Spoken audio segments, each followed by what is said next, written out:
Хай, бид гурийн хүсэн хүлээсэн Филиппин явсан аялын бичлэг хэлж байна. Энэ бол манай гэрийн гүнж Момоко. Бид гурав Чингис хаан Airport-ноос нислэгийг хүлээж байна. Харин бидний хайртай бяцхан ханхүү нэг хүн. Харин хамгийн царайлын мэдээж би. Бид гурав Монголоос үүрээр нисээд Хонконгт транзит хийсэн. Нэгүнээ маань анх удаа онгоцоор нисэж байгаа болохоор их гайхаж сонирхож байсан. Bombastic side eye. Criminal offensive side eye. Do you understand? Хүмүүс даг зэрэгч хэлснээс бусдаар сайн яваад ирсэн. Хонконг дээр бараг 4 цаг дараагийн нислэгийг хүлээх зураа хооллож хүүгээ амрааж унжсан. Ингээд Манила орох онгоцондоо суусан. Бас л уурч судалд суусан. Энэ удаагийн онгоц маань дэлгэцтэйс учраас хүүдээ хүүхэлтэй үзүүлээд арай сонирхолтой явж очсон. Нийт 12 цагийн дараа маш их ядарсан гурав Манилад газарсан. Airport-ноос бид гурав Мандалуянг дүүргийн Шангрила руу таксинд сууж очсон. Манила яг Улаанбаатар шиг их төвжрэлтэй газар инлээ. Ядарсан гурав тэр их төвжрэлд унцаар л нэг мэдэгэд харанхуй болсны дараа ирэх газраа ирсэн байсан. Эхний өдөр бид гурав Шангрилагийн хажууд байрлах Мега Молл гэх том моллыг дуустал нь хийсэн.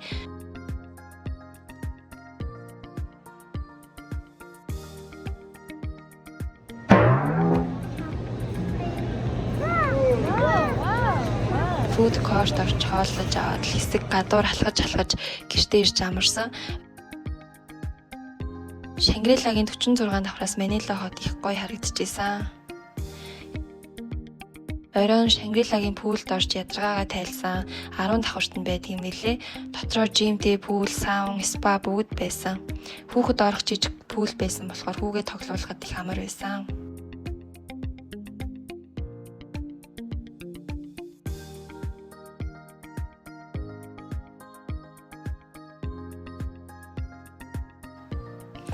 Хоёр дахь өдөр өглөөний цагаа ууж аваад хэсэг амарч бэлтэж агаад Филиппиний хамгийн алдартай Манила Ocean Park руу өөдийгөө дөрүүлээ хөдөлсөн.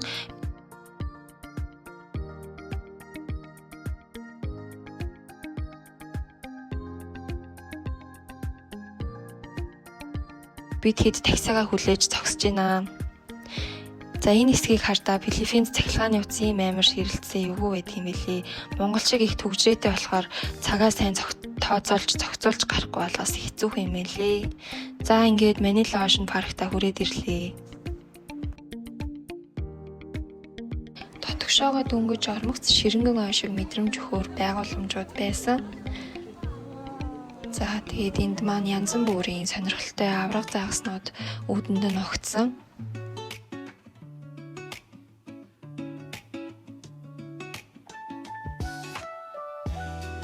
Энэ жижигхэн хавч шиг юм шиг, ясаа шиг юм шиг. Тэгээ нарийнхан өлтөй алхадаг сонирхолтой амтан байсан.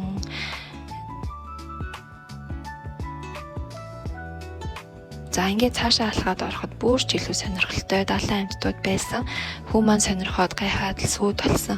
Энэ загас яг өтшөг нарийнхан элснээсээ дээшээ зогсож гараад идэм лээ. За энэ аалт шиг олон хөлтэй хэвгүй амтан байсан. Энэ цагаас суурлахаараа хийлэгддэг бас их хортой гэж сонссон. За тэгээ энэ мэтчлэн олон далайд орох гайхамшиг харуулсан зүйлс их байсан. Өөрсдөө бичгээж мартаад эдгээрийг зөндөө бичсэн мэлээ.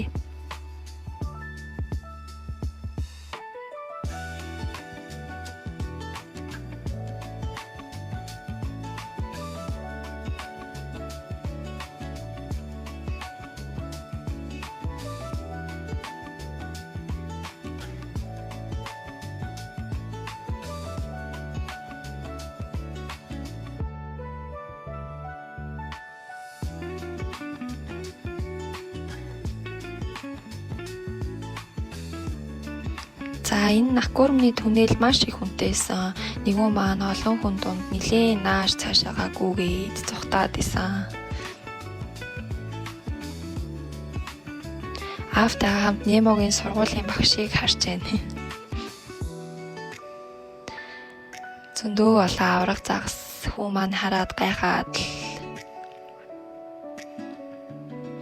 За ингээд Такурмаас гарахад жижиг буфет байдаг юм лээ. Шууд талаа харж болдог. Ингээд дараагийн хэсэг рүү орсоход оцон шувуунууд байсан. Мөн ширэнгэн ойн амьтдын хүрээлэн байсан. Аалз, гөрүүл, могоо янз бүрээрээ маш олон төрлөд юм билий.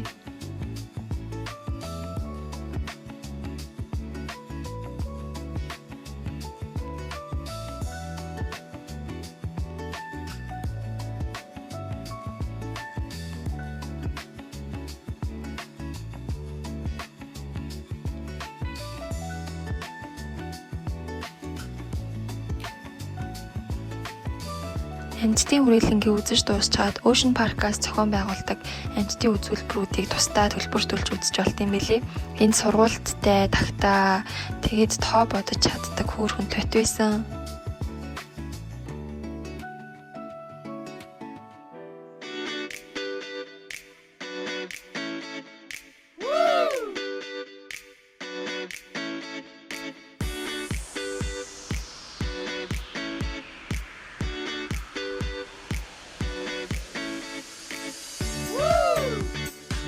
За бас энэ бүжигчин сургуульттай далайн хавнууд үзүүлбэрээ үзүүлсэн.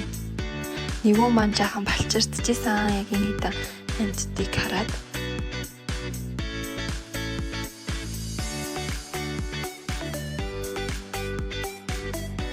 Ингээд эргээд гэрлүүгээ такси тааж явсан.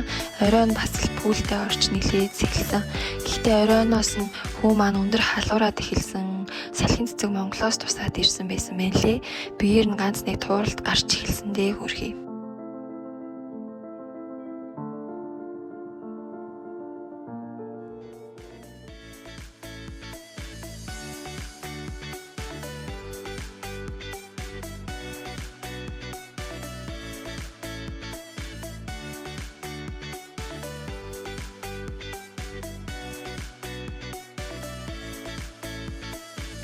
Гурав дахь өдөр би тэд өглөөнийхөө цайгаа ууж аваад Филиппиний яалтартай далайн ирэх болох Боракай руу хөдөлсөн. За аэропорт руу таксинд суугаад очсон. За тэгээд онгоцондоо суусан Эви миний хүүгийн тууралд нь ингэж гарсан өндөр халуурсан байсан. Азар бит хоёр эмч учраас авах ёстой арга хэмжээг аваад уулгах юмнууд уулгаад явж исэн.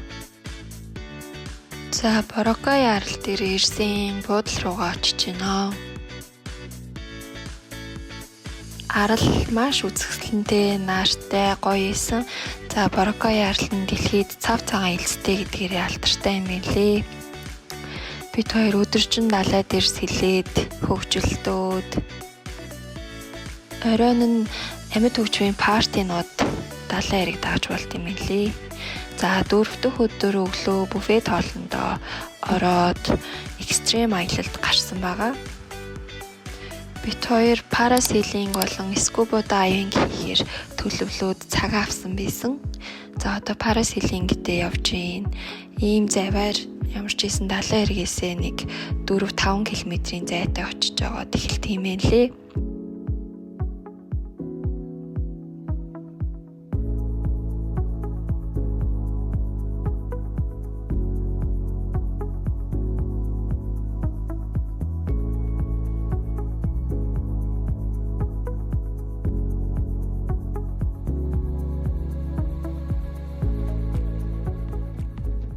Далай маш үзэсгэлэнтэй харагдчихсэн.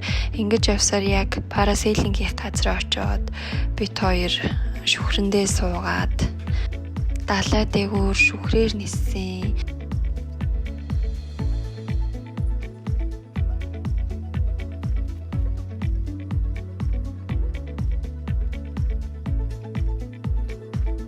Энэ Филиппин ах бид хоёрын бичлэгийг хийж өгнө гэдээ айгүй хөөрхөн ингээд гараараа зүрх мөрөх хийж өгöd. Бид хоёрыг тэгээд ус руу оруулаад өгөөрэй. Тэр нь сонирхолтой шүү гэсэн чинь бид хоёрыг ингэж ус руу оруулж өгсөн. Бичлэг хийж өгөөд гоё эсэн.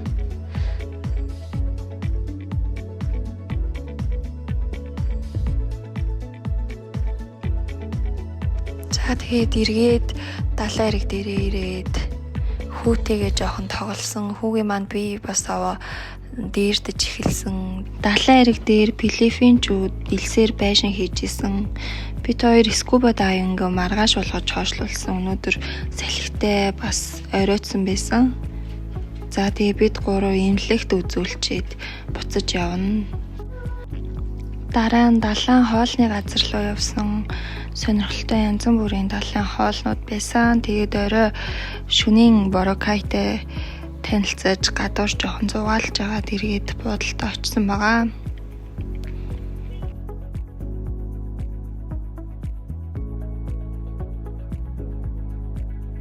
Манай буудлын пүүл маань ингэж харагдчихсан.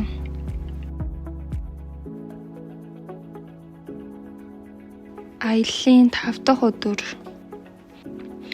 Өнөөдөр далайн эрэг дээр бас зугаалж байгаа төсөн хүлээс скуба дайвинга хийсэн. Эхлээд нэлээд дасгал сургуульд хийдэг мэлээ. Далайн эрэг дээр баллонтойгоо яаж амьсгалах талаар суралцж агаад далайдаа гарсан. Далайн эргээс 20 орчим километрийн зайтай газар далайн гүнд шумбдаг. Далайн гүнд бид хоёр Нематэй таарсан. Далайд орох ертөнц үнэхээр бид хэдийн төсөөлж байгаагаас илүү гоё ертөнц байд юм билээ. Яг л тийм хайр гарагт очсон юм шиг гоё мэдрэмж өгч исэн. Амьдралдаа нэг удаа ч гэсэн скуба дайвинг хийж үзэх ёстой юм шиг санагдсан. Далайн доор 20 орчим минут үзэж сонирхоод зураг авалт хийсний дараа эргэж гардаг юм билээ. Угаасаа яг 20 минут болсны дараа далайн даралтын нөлөөгөөр толгоо өвдөж эхэлт юм билээ. Тэгэд далай дээрээ гарч ирээд эргэж буцаад явсан байгаа.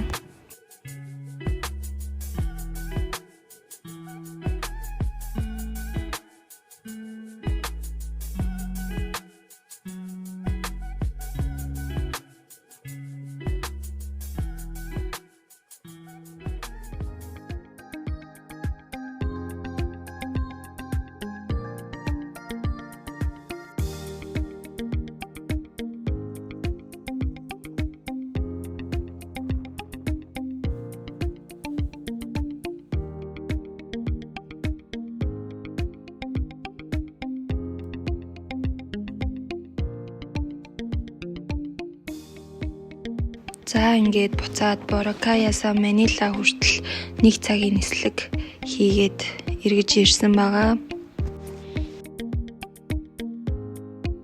Аяллаа 6 дахь өдөр бид гурав зүү парк орсон байгаа.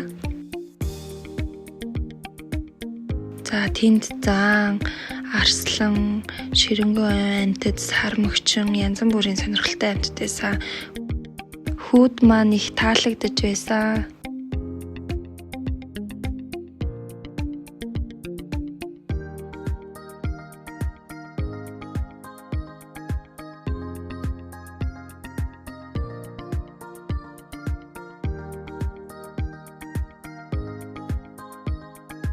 Өнөөдөр бас хүү маань биеийн сайжраад аюу цоглог байсан. Халуурхан зогссон амьтдаа хараад үнэхээр аз жаргалтай болж исэн.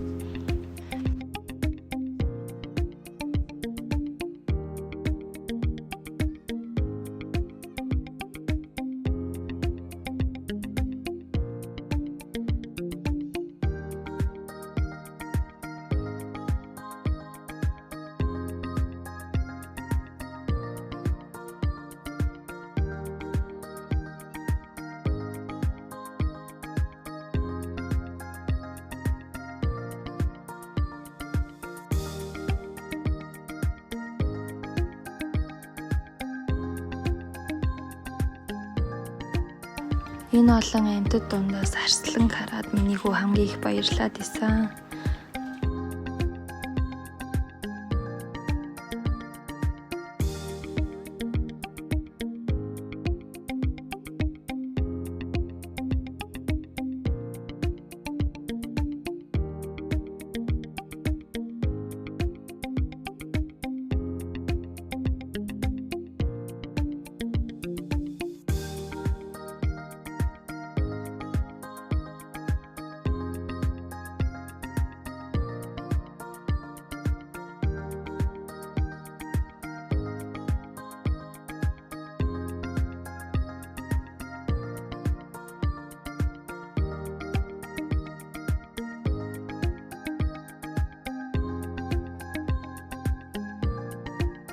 Голд нь ийм хөөрхөн тоглоомын талбай гэдэг юм лээ. Миний хүү тоглоомын талбай дээр нэлээд тоглосон.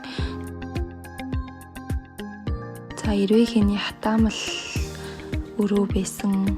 Орчд нэлээд сонирхсан. Бас ботаник гарден ургамлын тийм хүрээлэн байсан. Сонирхолтой ургамлууд маш үзэсгэлэнтэй харагдчихсан. За ингээд бид 3 оройн зугаалгаа хийсэн.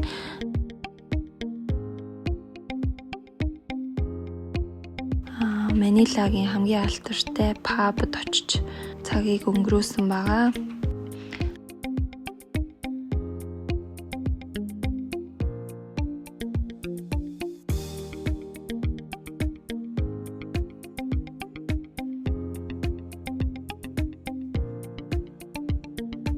Аялын 7 дахь өдрийн өглөө Манилад бороотой байсан. 46 давхар үүлэн дунд ороод ман татаад маш үзэсгэлэнтэй харагдчихсэн. За тэгээд маш хурдан нар цэлмээд бид 3 гарч хүүхдийн парк орсон байгаа. Парк руу бид 3 нилээн болж очсон. Яг очсны дараа эргэж бороо ороод паркийн гадаах тоглоомнууд өдөржингөө хаагдаад гадаа үйдэг тоглоомнуудын тоглож амжааг байгаа. Бас парк дотор сонирхолтой зохиомжтой өрөөнүүд үйд юм билээ. Одоо энэ нь болохоор динозаврын өрөө. Энэ өрөө нь болохоор 360 дэлгэцтэй гариг ертөнцийг гаргадаг өрөө байсан. Яг бодит юм шиг мэдрэмжийг өгч исэн.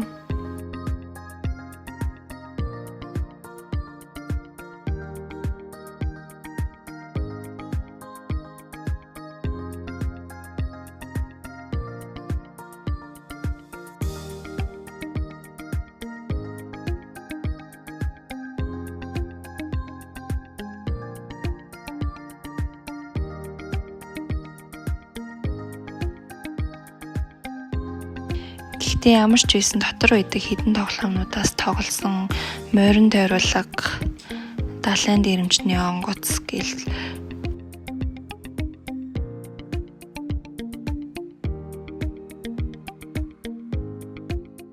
дараа нь эртний музей маягаар чимгэлсэн ийм өрөө рүү орсон.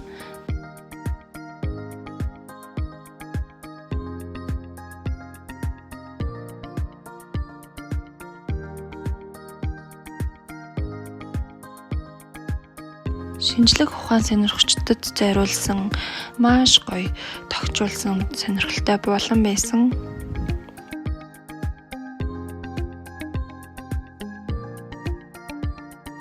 За ингээд хэд хоног амарч байгаад бидний салхин цэцэгтэй аялал дууссан байгаа. Дараагийн бичлэгээрээ дахин уулзцгаая. Биднийг subscribe page, like-а дарж дэмжээрэй. Баяртай.